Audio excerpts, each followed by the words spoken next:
Welcome in, everyone. We have lots to discuss today. We've been very busy with the situation going on now that the Benghazi attack from 2012 is back in the news, and there were some major developments over the weekend that we are going to discuss here right now. Before we get into that, as always, please like and subscribe, comment with your thoughts. It helps share the stories of American heroes. And today is a situation where really I don't even know where to start. Quite frankly, there's so much to go over. So let's just do a quick little recap. The Anti-Hero Podcast, which is run by Brent Tucker and Tyler Hoover, back in December, well, many times, they've hinted at it many times, have suggested, entertained the idea that the story in Benghazi, the movie 13 Hours, there might be a lot more to that. And if you'd only ever seen the movie, you might not know the full story. And Brent addressed it from the perspective of the Delta operators that were there. And questions have long swirled around, have long loomed over the conversation of what those two men did. There's been allegations and claims that they were never anywhere near the fighting. They never even pulled the trigger on their weapon. Chris Peranto, in a Team House interview, I believe 3 years ago, said that they never fired a round. I believe might have been his exact quote. You can find that video online. And both these men, these Delta Force operators, have never spoken out, and they've never told their side of the story. One has the Distinguished Service Cross.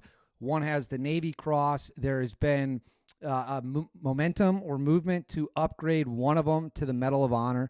We've heard claims on the record that one of them went to, they were pivotal in negotiating for Ambassador Chris Stevens' body back.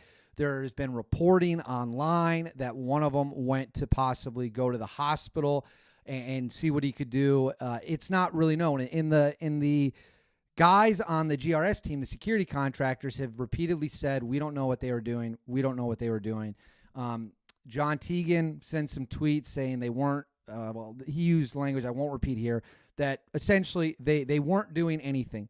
In fact, let me pull that tweet up because I just want to be fair. He also told me I could F off a couple of times and, whatever, I guess. Okay, here it is. This was a January 11th tweet. If this all the Delta Force community is, you can all, I think he's trying to say, he censored it. This is the important part. Your community didn't do jack effing censored shit that night. And that's what he said. So that's where that stood. I kind of thought this situation was over. Everyone had moved on. There really wasn't too much more to discuss. And then things really kind of took a turn again over the weekend where many members of the security team released statements essentially saying what we said in 13 Hours is the story. And we're sticking to it. We don't believe we have misled or said anything wrong. But that's not really what I would expect them to say that. What else would they say? And in their perspective, I have no doubt that they believe that is a 100% truthful statement. And I'm sure it is a 100% truthful statement in many ways. I'm not calling into question the book. I've never read the book. I've seen the movie. It's a good action movie. Let's be honest. 13 Hours is a hell of a good action movie. But it only covers what the security team was doing. You see Delta in the movie for about 15 seconds, I believe, when they hop up on the roof. And so that's what it is. Of course, I would be shocked if they released any other statement. These are the two tweets, though, that I think are going to need some serious explaining and that are in no way, shape, or form, to me, defensible without much more information. Let's start with a tweet set at 11:47 a.m., January 11th, by John Tig Teagan. This is in response to a question from a Twitter user where he says, difficult question to ask here. This is the Twitter user. Difficult question to ask here. Why was a Navy Cross awarded to a Delta member respectfully?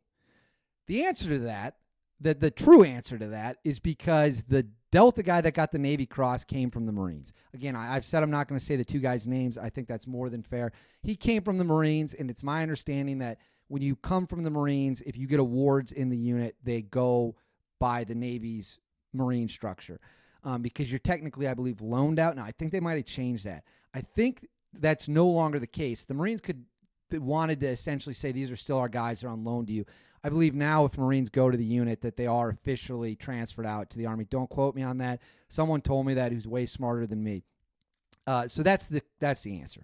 But what Teague said, and this is where things are going to get a little dicey, his response, because they said they were in the firefight up on the roof and rendered aid under a fire. You can actually find the reward citation online. True.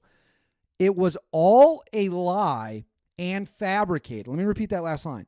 It was all a lie and fabricated. He right there is blatantly accusing the two Delta guys of lying and fabricating their story for this.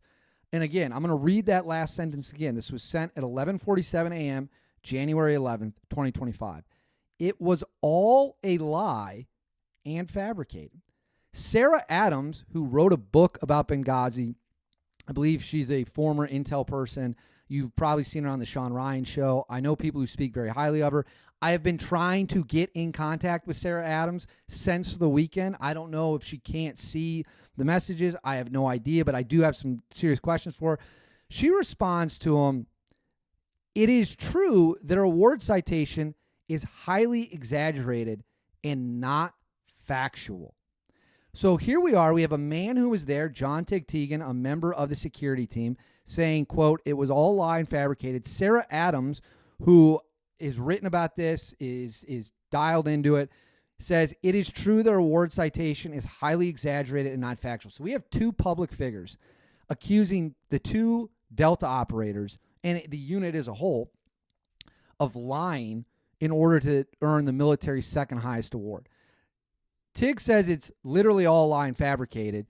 Sarah Adams says it is highly exaggerated and not factual. Those are serious accusations. Those are incredibly serious accusations. You're accusing two members of the unit of lying to earn the Distinguished Service Cross and the Navy Cross, the military's second highest award. Only the Medal of Honor goes up from there. Lying. That's what they're being accused of. That, my friends, there better be some rock-solid proof of that claim. There better be proof that cannot be refuted if you're going to get on the internet and accuse two Delta Force dudes of lying, fabricating, highly exaggerating, and creating not factual stories in order to earn medals. If those claims are not true, there is no defense. If they are true, show us the evidence.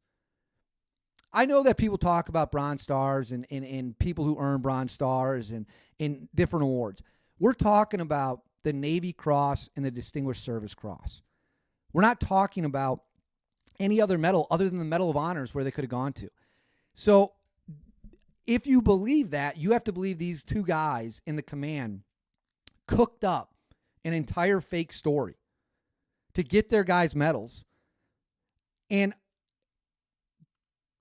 that's an insanely serious thing to say.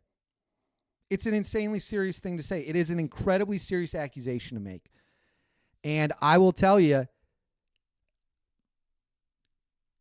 if there's not proof of those accusations, and I was those two guys or I was in that unit, I would be beyond livid. It's one thing to say we disagree about what maybe they were doing, what we were doing. We maybe have a different recollection of events, or we didn't know what they were doing. We were asking for help. We had no idea what they were doing. That's one thing. And the reality of the situation is the security team could not possibly have known what the Delta Force operators' orders might have been. Their job is to provide security, and they did a great job at it. They stood up there and fought. They fought like absolute hell. No one is discrediting that. No one is arguing that these guys didn't perform insanely well in very tense situations. At the same time, they might not have known what was going on elsewhere on the compound. They might not have known what their goal was. I personally find it hard to believe we're handing out medals now for making up lies. High-level medals. I personally struggle to believe that, but it gets more interesting. Sarah Adams on January 11th sent another tweet that said the Delta boys actually called the terrorist who set up the mortar strike for help. If we're going to start exposing things, let's be honest. Again, that's what I reached out to her because I wanted more information on that. Very serious claim. Very serious claim. There's got to be more details. And if there aren't more details, then probably not a claim you should make. If there are more details, what do I always say? The more information, the better. Give me as much information as you have. Chris Peranto, another member of the security team known as Tonto, who released this 2 tweets, I believe, 2 or 3 tweets over the weekend, backing up, essentially saying we stand together, as I would expect him to. He tweets January 12th, 11:25 p.m. I'm going to ask you knuckleheads again. Are you sure you want this fight? I would strongly advise against it. Back off.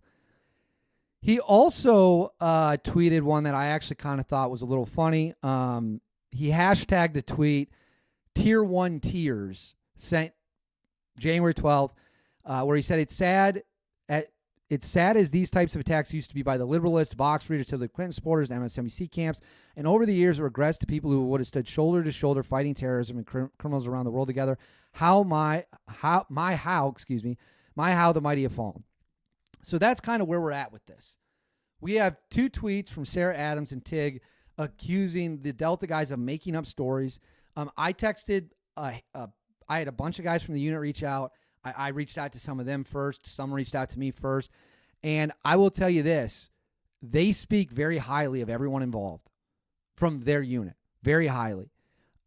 You will not hear these guys say a bad thing. They all claim that they're heroic, their actions were heroic, valorous, and they did their job. Now, what their job was, I don't think they're interested in telling me. And that's more than fair. These 2 guys have never spoken about what they did.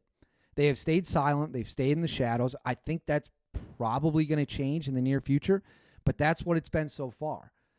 And then we have the follow-up tweets that they might have been communicating with the mastermind, even though there was another guy, the mastermind that they took down, the guy that was responsible for the entire thing.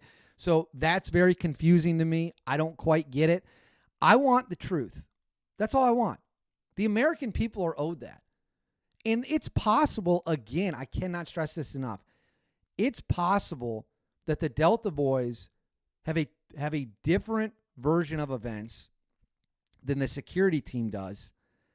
And that doesn't necessarily immediately discredit one or the other. It means they might have been doing other stuff that the security team had no idea about, that for whatever reason was deemed more critically important. I don't know. We've seen the clip of Dave Nielsen talking about how they played a role in getting Ambassador Stevens' body back. But then we've seen other people say that that's not true. So it's crazy. It's 2025 and all this information's coming out. Those tweets are bombshells. Accusing them of lying is crazy if it's not true. If you have proof, present the proof, bring it forward.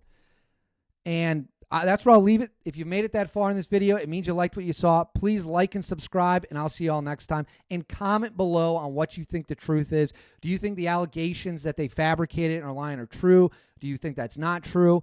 And then let me know what you think about all the claims in total. I'm not here to tell you what to think. I'm here to provide you the information, and you guys make your own decisions. Comment below what you think the truth is.